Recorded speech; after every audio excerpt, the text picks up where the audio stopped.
আজকের ভিডিওতে আমরা দক্ষিণ পশ্চিম ইউরোপের এক সংস্কৃতির এবং নানা ধরনের পর্যটক ভর্তি দেশ স্পেন সম্পর্কে কিছু অজানা তথ্য জানব, যাকে আধিকারিকভাবে কিংডম অফ স্পেনও বলা হয়।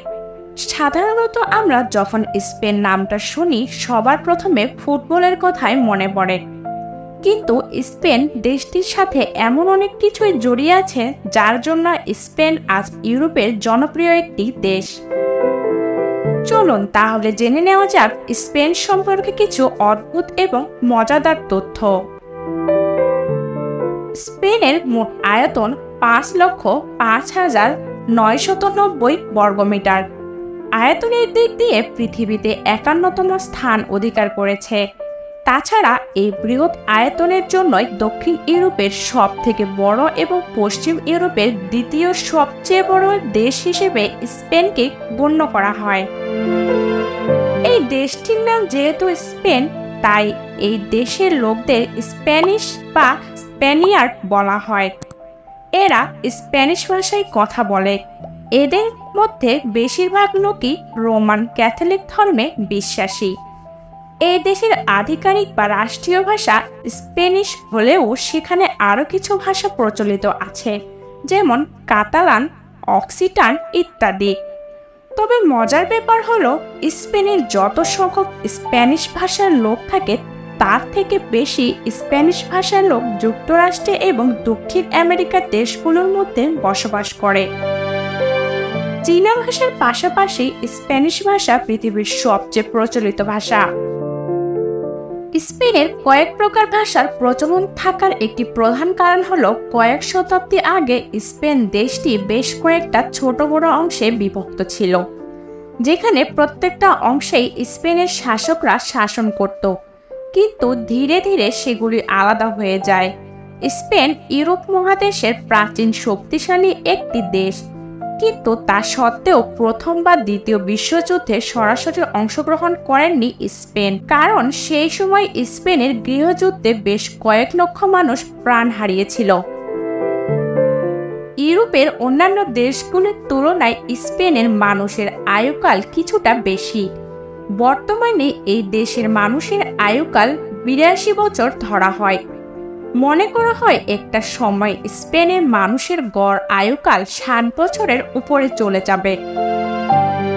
স্পেনে দাদু ঠাকুমারা তাদের নাতি নাতনিদের দেখাশোনা করে, কারণ সেখানে বাচ্চাদের দেখাশোনার ব্যবস্থা খুবই কম, আর সেখানকার ছেলেমেয়েরা তাদের বাবা মায়ের নামের শেষ অক্ষরটি নিজেদের নামের সাথে যুক্ত করতে ভালোবাসে।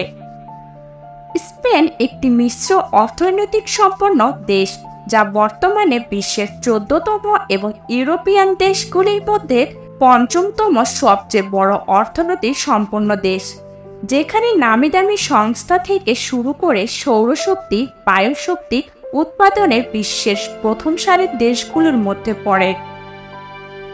তবে ইতালি এবং চীনের পর সবচেয়ে বেশি ওয়ার্ল্ড হেরিটেজ সাইট থাকার জন্য স্পেন বিশ্বের পর্যটকদের কাছে এক জনপ্রিয় স্থল, যেখানে শুধুমাত্র 2017 সালেই 82 মিলিয়নের বেশি পর্যটক সেখানে বেড়াতে এসেছে। সেখানে অনেক জনপ্রিয় জায়গা রয়েছে, যেমন দেশের রাজধানী মাদ্রিদ এবং আলহাম্বারা, এল এসপোরিয়াল ইত্যাদি দ্বীপগুলো পর্যটকদের মূল আকর্ষণ। এছাড়াও দেশের অনেক শহর, দুর্গ এবং পৌরাণিক চার্চগুলিও পর্যটকদের বিশেষভাবে আকর্ষণ করে।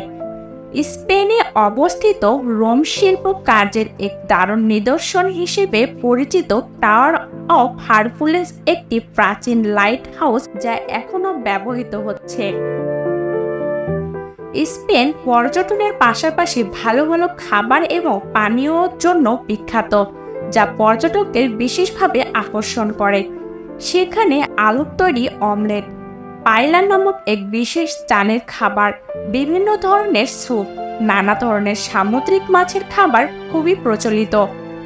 তাই পর্যটকদের সেখানে খাবারের কোনো অসুবিধা হয় না, আর এই সমস্ত খাবার এবং সমস্ত আমোদ প্রমোদের ব্যবস্থা সেই দেশের হোটেল এবং রেস্টুরেন্টগুলি করে থাকে। স্পেনের সমস্ত জনপ্রিয় খাবারগুলির পাশাপাশি কিছু বিশ্ববিখ্যাত উৎসবও রয়েছে, যা পর্যটকের কাছে খুবই জনপ্রিয়। এদের মধ্যে উল্লেখযোগ্য কিছু উৎসব হলো ষাঁড়ের দৌড়, টমেটো ছোড়ার উৎসব ইত্যাদি। এরকম আরও প্রচলিত উৎসবগুলোকে স্পেনের পর্যটন শিল্পের অংশ বলা যেতে পারে। বর্তমানে এই উৎসবগুলি এত জনপ্রিয় যে প্রতি বছর লক্ষাধিক পর্যটন স্পেনে বেড়াতে আসে। স্পেনের উৎসবগুলিতে ষাঁড়ের প্রভাব থাকায় স্পেনের জাতীয় পশু হল ষাঁড়। আজ আমরা প্যারিসে যে আইফেল টাওয়ারটা দেখি তা আসলে প্রথমে স্পেনের বার্সেলোনাতেই তৈরি হওয়ার কথা ছিল, কিন্তু কিছু সমস্যার জন্য তা আর হয়ে ওঠেনি। সবশেষে আসি স্পেনের ফুটবল নিয়ে। ফুটবলের সাথে স্পেনের সম্পর্ক খুবই ঘনিষ্ঠ। অন্যান্য ইউরোপিয়ান দেশগুলোর মতো স্পেনেও ফুটবল সারা বিশ্বে জনপ্রিয়।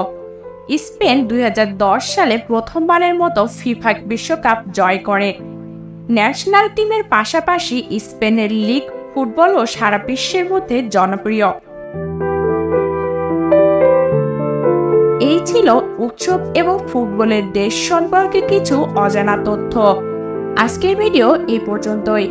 ভিডিওটি ভালো লেগে থাকলে অবশ্যই লাইক কমেন্ট করবেন এবং এরকম ভিডিও আরও দেখতে চাইলে আমাদের চ্যানেলটি সাবস্ক্রাইব করে সাথে থাকবেন।